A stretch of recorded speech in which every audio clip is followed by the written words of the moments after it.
pessoal, mais uma parada aqui da Trilha do Concreto. Para quem não conhece ainda, a Trilha do Concreto é um projeto do InfraHub junto com o Concrete Show, um meio de comunicação na qual a gente está desmistificando as histórias da construção civil desde a mineração. Vocês puderam acompanhar na nossa primeira temporada. Visitamos a indústria do aço, visitamos mineração, visitamos misturadoras de concreto e aqui a gente está com o nosso talk da Trilha do Concreto para poder falar sobre construção civil, engenharia, obras de infraestrutura, esse nosso segmento que cada vez mais, é o que eu falei com a nossa convidada, que é um segmento apaixonante. Então, estou recebendo aqui a Iria da ABSIC, correto? Correto. Muito obrigado por aceitar nosso convite, é uma honra. O pouquinho que você já contou da história, Iria, eu acredito que esse bate-papo vai ser muito enriquecedor para todos nós. Muito obrigado, viu? Com certeza, Thiago. Para nós, da ABSIC, que é a Associação Brasileira da Construção Industrializada de Concreto, é um prazer, uma honra poder estar em mais uma edição da Concrete Show. Mais uma, né? Como eu estava comentando contigo, nós participamos da fundação da feira. Legal. Desde então sempre estivemos presentes, sempre apoiamos e sempre estivemos presentes com o nosso stand institucional, fazendo parte, integrando o conteúdo da feira, né? Legal. Amanhã nós vamos ter o nosso seminário, né? Isso é importante. Nosso seminário tem como ênfase a sustentabilidade, a tecnologia e a inovação.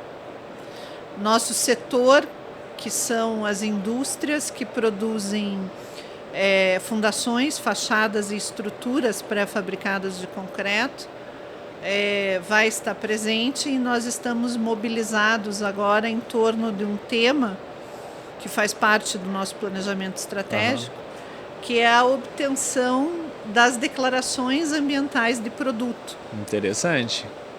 As declarações ambientais de produto são, na verdade, um registro, né, com base em dados reais das empresas, das indústrias, tendo como referência normas técnicas ISO internacionais que estabelecem o ciclo de vida dos produtos, para que a gente possa, então, trazer os dados deste inventário e obter a nossa média setorial das emissões de carbono para estabelecer oficialmente o nosso plano de descarbonização.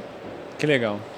E a sustentabilidade, como a gente sabe, né, é um tema que está permeando toda a economia, não Sim. somente a construção civil. Mas a construção civil, por muito tempo, tem sido considerada, pela utilização de recursos naturais e tudo, um setor que tem um grau elevado de emissões de CO2 pela própria produção do cimento e do concreto. Mas a gente sabe que ao longo dos últimos anos, muito tem sido feito pela própria indústria de base, a indústria dos insumos. Certo. Né? E pela própria construção civil, sempre aprimorando. E dentro da engenharia do concreto, a gente tem cada vez mais utilizado produtos que a gente chama de produtos mais inteligentes, concretos mais inteligentes, e metodologias, formas de utilização desse concreto também que trazem essa pegada de reduzir as emissões de CO2, né? Isso se faz com muita tecnologia, né? E também com inovação. Por isso um fórum como a feira, como a Concrete Show, para nós estarmos inseridos nesse contexto é fundamental, né? Que dentro é um ambiente de um networking saudável, né? Porque a gente tem aí as empresas que apresentam conformidade técnica em seus produtos, que é um pré-requisito, vamos dizer assim, básico, né? Na sustentabilidade. E, acima de tudo, porque toda a cadeia de valor está reunida. Sim. Né? Porque às vezes a gente pensa em sustentabilidade de uma forma isolada, mas ela não vai existir se a gente não envolver toda a cadeia de valor, né? Então, essa possibilidade que a Concrete Show traz de ter um conteúdo qualificado, um conteúdo que envolve a cadeia de valor, né? E que, acima de tudo, possibilita que a gente tenha debates que estejam integrados com a sustentabilidade de uma forma holística, né? Os 3 pilares da sustentabilidade, porque não é só o ambiental, eu falei das declarações ambientais de produto, mas nós temos o ambiental, nós temos o social, nós temos a viabilidade. Não adianta a gente ter soluções do ponto de vista ambiental, as melhores soluções, mas isso na prática, por questões de custo ou de outras questões, não ser possível você implementar efetivamente. Isso é um desafio, né, Iria? Eu vejo que o tema sustentabilidade, economia circular, é tão bonito de falar, né? Mas vivê-lo enfrenta alguns contratempos, né? Implantar no sistema que precisa ter uma consciência, isso é, vamos falar assim, um trabalho que tem que ser feito em conjunto, né? Claro. Tanto da parte técnica, da engenharia, quanto das corporações que vai entender isso e cada vez mais investir para poder aplicar e sim ter um mundo melhor para todos, né? Como você falou, não tem como fugir da emissão de CO2, mas tem outros planos que pode diminuir um pouco esse impacto, né?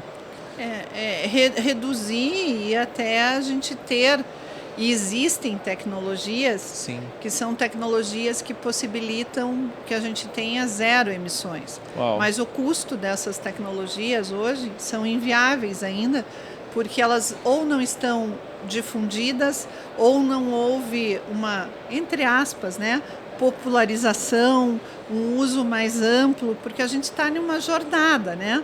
Sim. O título aqui é Trilha do Concreto, né? É uma Exato. trilha. Exato. É uma jornada que a gente precisa perseguir e que gera dos setores envolvidos um grande envolvimento. O primeiro deles é o desejo de estabelecer um plano de descarbonização, né? Uhum. E nós não podemos ter isso com bases em informações que não sejam consistentes, não sejam sólidas, para que a gente também não pratique o chamado greenwashing, né? Uhum. Que é a gente ter esse discurso, mas na prática a gente não ter medidas efetivas que visem alcançar a neutralidade de carbono. Nós precisamos trabalhar para isso. Então, nós trouxemos, até para palestrar amanhã em nosso seminário, o consultor, que é um consultor de uma empresa espanhola, né, que está conosco à frente desse trabalho. Nós o contratamos porque ele já fez um trabalho similar ao nosso setor lá na Espanha, nesse sentido.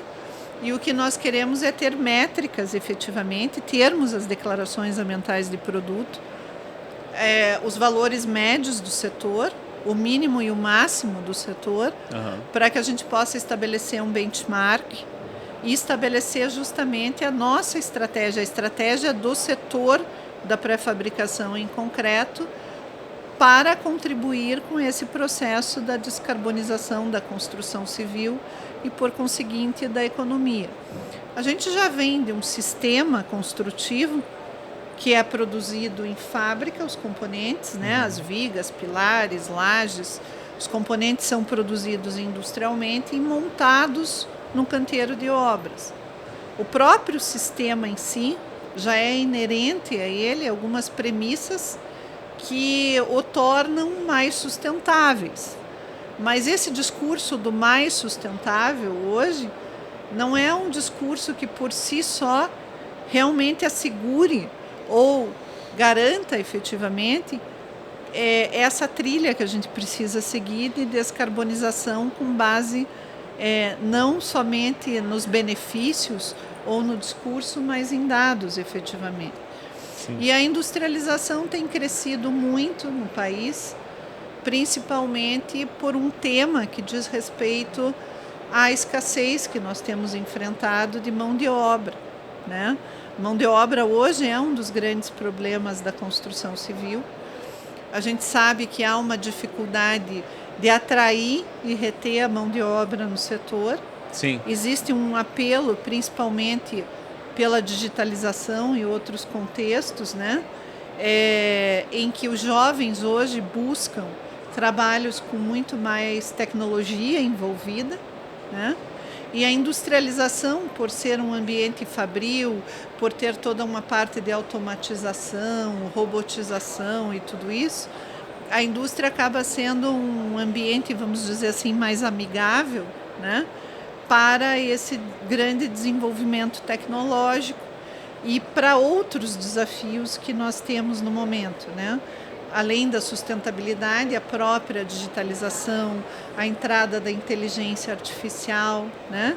Eu vejo que a gente vivencia antes da construção civil, mas até como o mundo em si, né? Nós vivenciamos um momento de transformação. Sim, muito.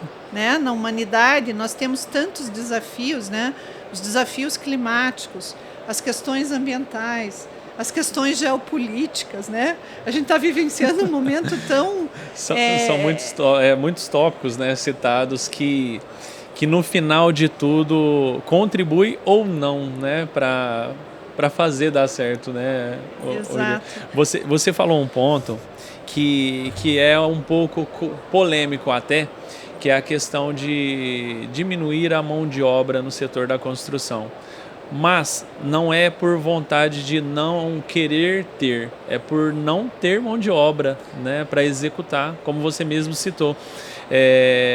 Às vezes, a gente como uma produtora audiovisual também, a gente às vezes fica meio cauteloso com a questão de como gerar o conteúdo e comunicar isso, porque vai falar sobre tecnologia, vai falar sobre robotização, inteligência artificial, às vezes o pessoal olha de uma outra perspectiva e fala lá, vai tirar o trabalho de quem necessita, mas a gente que está por trás aqui, a gente entende que já não está tendo mão de obra mais. Não, e eu vejo toda essa evolução, eu vejo ela como colaborativa. Sim. E complementar. Exato. Né? É interessante, eu há um tempo atrás estava escrevendo um artigo para uma revista internacional, legal, para uma publicação internacional, e esse artigo era exatamente sobre a relação da digitalização e da inteligência artificial com a engenharia do concreto estrutural. E eu fiz uma pergunta ao ChatGPT, né? Qual era realmente, como que ele ou ela, né? Nós não sabemos exatamente, mas como que a própria inteligência artificial via esta relação. E ele me respondeu que ele poderia ajudar em muitas questões, como monitoramento das estruturas, detalhamento de projeto, enfim, listou lá uns 4, 5 itens, aonde se entendia que a inteligência artificial iria trazer, agregar muito valor, né? Sim. Arquitetura paramétrica, que é importante, que tem relação com a impressão 3D, que a gente vai poder ter um volume menor de concreto utilizado nas estruturas, gêmeos digitais, enfim, isso é um outro universo que a gente não tem tempo de explorar aqui, mas que ele poderia trazer a contribuição nesse aspecto, mas que ele jamais poderia substituir a criatividade humana. Exato.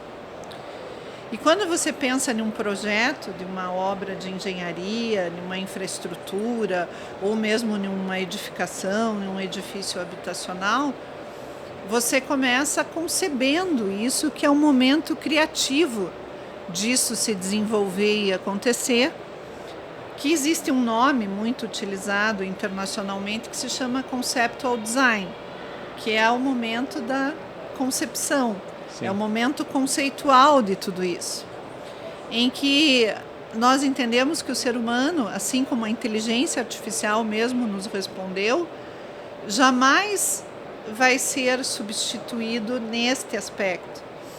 Então a gente precisaria ter um entendimento que o que nós precisamos é de profissionais cada vez mais qualificados e preparados dentro desta visão dos novos desafios, dos novos conceitos, que não é o mercado que apresenta, que o mundo está apresentando, é uma dimensão até que vai além das questões de mercado, né? Sim. E as outras dificuldades que nós temos, onde a engenharia e o concreto são muito importantes. Por exemplo, a questão de infraestrutura urbana. Nós temos o desafio, eu vim há 10 dias atrás da China, tive a oportunidade de ir fazer uma palestra para o aniversário de 20 anos da Federação Asiática do Concreto. Que legal. Legal. E tive a oportunidade de visitar algumas obras, alguns escritórios, universidade, e me chamou muito na Universidade de Tongji o laboratório que eles têm de mitigação de desastres naturais. Nossa. Onde eles testam as estruturas em relação a várias ações que são simuladas em escala real, como sismos, por exemplo, né? Efeitos provocados por enchentes, por tufões e tudo isso, né? São grandes edificações com laboratórios fazendo ensaios muito importantes para que isso possa corroborar justamente com o que eu estava comentando contigo, do uso do concreto de uma forma mais inteligente e que possa, inclusive, operar mitigando efeitos. E quando a gente pensa em efeitos e pensa no mundo de uma maneira geral, o concreto ele é um material que, se bem aplicado desde a perspectiva de projeto, e também um material desenvolvido dentro dos princípios tecnológicos, ele tem possibilidades que a gente chama de uma característica de resiliência, de ser resiliente tanto a desastres naturais, quanto, por exemplo, conflitos, né? Então você vê que existem ensaios no concreto em relação a questões relacionadas à balística, né? Pensando aí em terrorismo, em guerra e tudo isso. Então a tecnologia do concreto como um todo, ela está muito evoluída e cabe a nós, seres humanos, acessar isso, desenvolver isso de uma tal forma que, como eu falei lá no início, a gente possa trabalhar de uma forma cada vez mais inteligente. E a gente estava até falando em sustentabilidade, né? Pensando em talvez novos projetos, novas estruturas, uma meta de descarbonização, mas nós temos que pensar ao mesmo tempo nas estruturas existentes. Nas estruturas existentes é um outro universo. E aí nós temos desde a possibilidade de reparar ou de reforçar uma estrutura que necessita de alguma intervenção por alguma manifestação patológica, por exemplo, até fazer um retrofit. Porque quando você pensa em uma estrutura existente, você sempre tem que pensar como última possibilidade em demolir ela. Você sempre tem que pensar em como reabilitar essa estrutura, né? Ou então como entre aspas, né? Não existe esse verbo, mas o retrofit, retrofitar, dando um novo destino, um novo uso. Então, o concreto como tecnologia, ele tem um universo importante que não diz respeito só a novas estruturas, mas também como que a gente faz a manutenção, a inspeção, a avaliação, o uso das estruturas existentes, né? E isso tem uma participação acadêmica muito grande nesses estudos, né? Aqui mesmo no Brasil nós temos também, que trabalha muito nesse sentido de difusão, o Instituto Brasileiro do Concreto, que é o IBRACON, do qual eu também faço parte. Faço parte também lá do conselho do Sinaprocim, que é o Sindicato Nacional de Produtos de Cimento, né? Além da minha atividade lá na BSIC. E é isso que eu falei, né? É unir toda essa inteligência, as entidades como o poder institucional, e isso eu acho também importante aqui do Concrete Show, que de fato eles buscam esse apoio das entidades, do institucional para desenvolver esse conteúdo, porque nós estamos à frente, né, dos setores, liderando esse momento, esse processo transformador, né? Então, essa oportunidade que a feira abre para o institucional é um outro aspecto bastante relevante, bastante importante, né? E as novas tecnologias de novos materiais, né? Que tem evoluído muito. Uma das obras que eu visitei foi a Grand Opera, né? Em Xangai. É uma verdadeira obra de arte, né? Ela vai abrir em novembro desse ano ao público. E ali, por exemplo, nós vimos o uso de Ultra High Performance Concrete, né? Que são os concretos de alto desempenho. E, enfim, visitei também a North Super Tower, né? Que é uma torre que vai ter 480 metros de altura. Nossa. Esses desafios de nós termos, principalmente nos grandes centros urbanos, edifícios cada vez mais altos, né? Que são áreas nobres e que o metro quadrado tem um custo muito elevado, né? E que a verticalização de uma maneira ainda mais ousada está sendo utilizada. Isso faz parte do desenvolvimento das grandes cidades, né?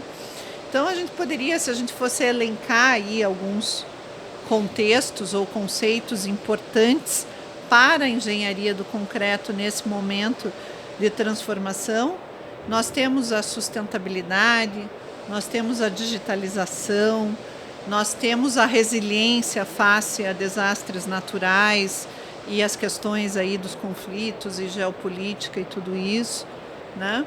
E tem a questão das estruturas existentes, a falta de mão de obra que a gente elencou aqui, né? Eu diria assim que esses seriam os 5 principais drivers transformadores desse momento que a gente está vivenciando e que o concreto tem sido protagonista de todo esse movimento, né? De toda essa trilha que nós temos aí desafiadora aí para os próximos anos, né? Legal. Tem episódios que a gente faz aqui, Iria, que eu mais falo do que, né, Cadu? Eu mais falo do que escuto, porque a gente troca bastante, a gente vive obras de infraestrutura. E estar com você aqui é um momento que eu estou em silêncio, porque eu estou absorvendo muito.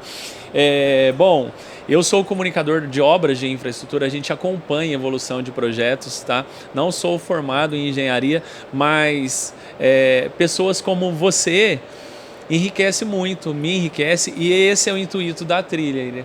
Levar esse conteúdo, essa informação para a audiência, porque muitas pessoas não entendem o que está por trás disso tudo. Você citou um ponto, agora eu vou falar um pouquinho. Sim. Você citou um ponto. É tua vez agora. Agora é minha vez.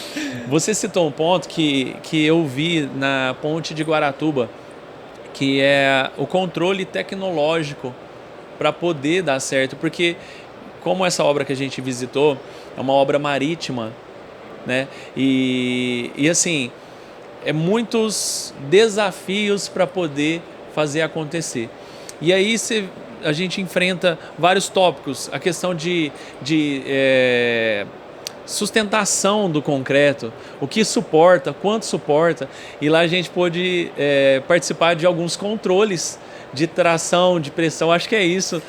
Veja, existe todo um monitoramento durante a execução da obra e posterior à execução da obra. Foi bacana que você citou a ponte de Guaratuba, porque eu sou paranaense então... e tenho uma casa em Guaratuba. Então pronto. Então, eu tenho acompanhado ali o desenvolvimento da obra, legal, né, das legal. minhas idas e vindas, uma pelo meu interesse como Sim. engenheira, né? E realmente são obras que o país precisa. A gente tem um desafio muito grande na nossa infraestrutura. Sim. Em termos mais obras integradoras, como é a ponte de Guaratuba. E temos também o grande desafio, como aqui no estado de São Paulo, e mais especificamente na cidade de São Paulo, que recentemente um trabalho bastante importante da gestão atual está sendo a recuperação das nossas pontes e viadutos. Sim. Né? Só uma vírgula, desculpa te interromper. Eu acompanhei e eu nunca tinha visto isso, que é a ponte Eusébio Matoso, que o pessoal está fazendo em várias pontes a elevação da ponte para poder fazer com que o fluxo de veículos, né, de caminhões, acontecesse com mais qualidade, sem a possibilidade de acidentes. E eu nunca iria imaginar que é possível. Para mim, para acontecer aquilo, deveria destruir para poder fazer uma nova ponte, mas não. Sim. Eu vi aquilo, quando o pessoal acionou a gente, vem acompanhar a obra, tal, uma obra que estava acontecendo durante o período noturno. São Paulo não para, né? Sim, sim. Então, sim. Geralmente essas obras, essas manutenções acontecem no período noturno. E aí o pessoal falou, Thiago, tá tendo uma elevação da ponte. Eu falei, nossa, que interessante. E aí entra um dos pontos que você citou sobre o aproveitar o que já está feito. Né? Sim, e reestruturar aquilo para poder atender, né, a logística, né, a questão do trânsito, enfim, a evolução de cidades. E aí entra o ponto de cidades inteligentes nisso, né, Iria? Que legal. E isso também é sustentabilidade. Exatamente. Né? Então, e a sustentabilidade é um tema que está profundamente relacionado com as cidades inteligentes, com a necessidade que nós temos de infraestrutura, enfim, de tudo aquilo que nós falamos aqui desde o início, né? E você citou um ponto interessante, que é a execução de obras noturnas, por exemplo. E na execução de obras noturnas nós temos a industrialização e a pré-fabricação muito protagonista nas rodovias, né? Na duplicação de rodovias e tudo isso. Porque a gente precisa construir rapidamente, e muitas vezes em rodovias que estão operando, e essas obras são construção noturna, né? Então, vamos dizer assim, o concreto em si, né, é um mundo de possibilidades, é um universo, né? Ter realmente, como a gente já comentou, uma feira como a Concrete Show, que reúne toda a cadeia, que reúne o conteúdo qualificado e todas essas possibilidades, é de extrema relevância para a engenharia nacional e também para o setor. Legal, legal.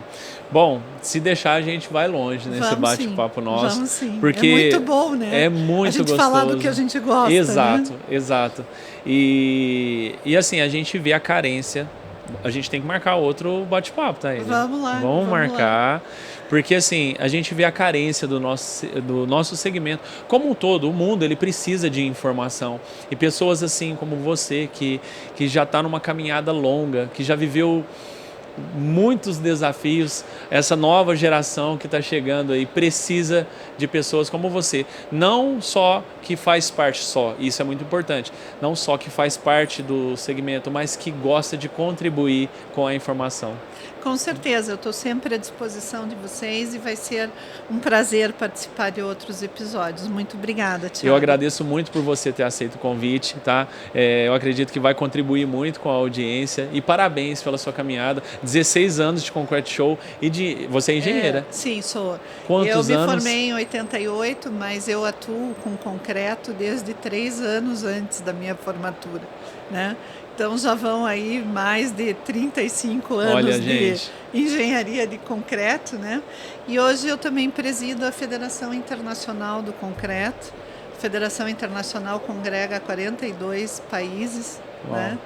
Então tem sido uma jornada aí intensa e principalmente esse último ano eu tenho estado aí em diversos contextos aí mundo afora e percebido cada vez mais a importância do nosso protagonismo e do nosso material, né, o concreto. Mais uma vez, obrigada, Thiago. Eu agradeço. Bom, gente, vocês participaram de um mega bate-papo. Agora a Iria já vai para outra palestra. Então não perca, acompanhe todas as nossas paradas. Tem muito conteúdo vindo aí. Obrigado por mais uma presença junto com a gente. Até mais.